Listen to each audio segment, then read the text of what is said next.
Hola a todos. A ver, vivimos en un mundo que está literalmente inundado de datos, de noticias, de tutoriales para todo. Pero, ¿esto nos está haciendo más sabios o simplemente estamos más informados? Hoy vamos a explorar justo eso, la diferencia que hay, que es abismal, entre acumular información y vivir una experiencia de verdad, una que te transforma. Y ojo a esta cita de los filósofos de la educación Scliar y La Rosa, porque es que aquí está la clave de todo. Suena un poco a contradicción, ¿verdad? O sea, ¿cómo es posible que tener más información anule la posibilidad de la experiencia?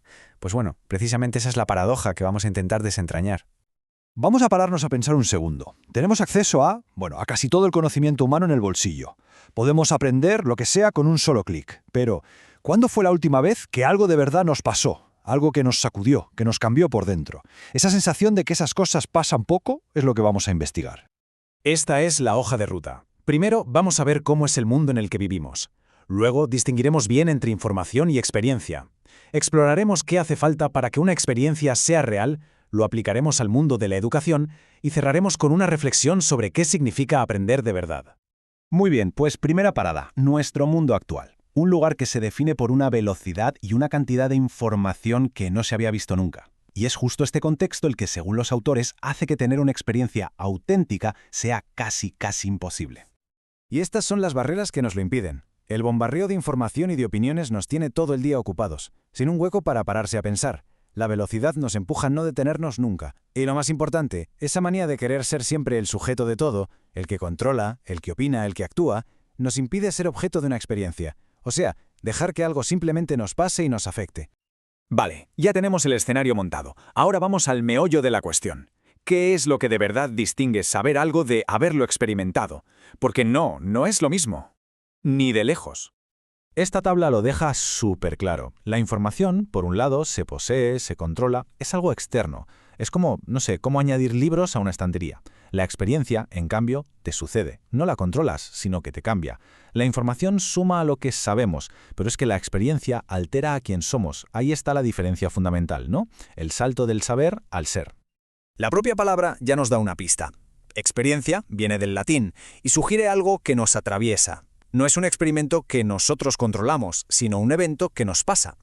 Es en el fondo un acto de recibir. No va tanto de lo que hacemos, sino de lo que nos llega desde fuera y nos deja una marca. Entonces, si la experiencia viene de fuera, ¿qué es exactamente ese fuera? Pues la respuesta es lo que los autores llaman alteridad, o, para que nos entendamos, el encuentro con lo otro. Cuidado, porque lo otro no es solo algo que no conocemos, es algo radicalmente distinto, algo que rompe nuestros esquemas. Puede ser un libro que nos vuela la cabeza, una conversación con alguien que ve el mundo de una forma totalmente diferente o un viaje que nos descoloca por completo. Es cualquier cosa que no podamos entender y meter en nuestras cajitas mentales a la primera. Y esta idea es fundamental. Si solo nos rodeamos de cosas que confirman lo que ya pensamos, no estamos aprendiendo nada nuevo. Solo estamos reconociendo lo que ya sabíamos. No hay transformación. La experiencia de verdad necesita una interrupción, un encuentro con lo desconocido que nos mueva al suelo. Este proceso se puede ver como en 3 pasos. Primero, la exposición. Hay que abrirse a eso desconocido, ser un poco vulnerable. Segundo, la afección. Dejar que eso otro nos toque, nos conmueva. Y tercero, la transformación. Salir de ese encuentro siendo una persona un poquito distinta. Ojo, esto no es algo que se pueda forzar.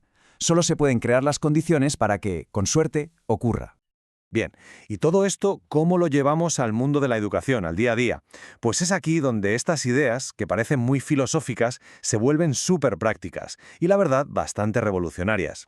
Vamos a comparar los dos modelos. La educación tradicional, la de la información, se centra en el contenido, en el control. El estudiante adquiere conocimientos. En cambio, la educación como experiencia pone el foco en la exposición y en la transformación. Al estudiante le pasa algo. El objetivo del primer modelo es tener un sujeto informado, el del segundo, un sujeto transformado. El foco, como decíamos, cambia del saber al ser. Esta es la gran redefinición. La educación no es solo lo que pone en el temario, sino la suma de las experiencias que nos van moldeando. Un profesor, un libro o una idea no son solo fuentes de datos, sino posibles acontecimientos que literalmente nos pueden cambiar la vida. Y con esto vamos llegando ya a la conclusión. Después de todo este viaje, ¿cuál es la idea principal con la que deberíamos quedarnos sobre lo que es aprender?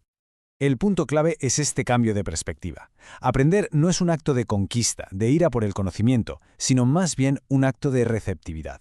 Requiere la valentía de exponerse a lo que no se controla y permitir que eso nos transforme. Es menos una cuestión de fuerza de voluntad y más de atención y de apertura. Y terminamos con esta pregunta, para darle una vuelta. No qué fue lo último que se aprendió, sino cuál fue la última experiencia que realmente nos hizo, que nos constituyó como personas un poquito diferentes a como éramos antes. Quizá la respuesta a esa pregunta sea el mejor indicador de que hemos aprendido algo de verdad. Muchas gracias por la atención.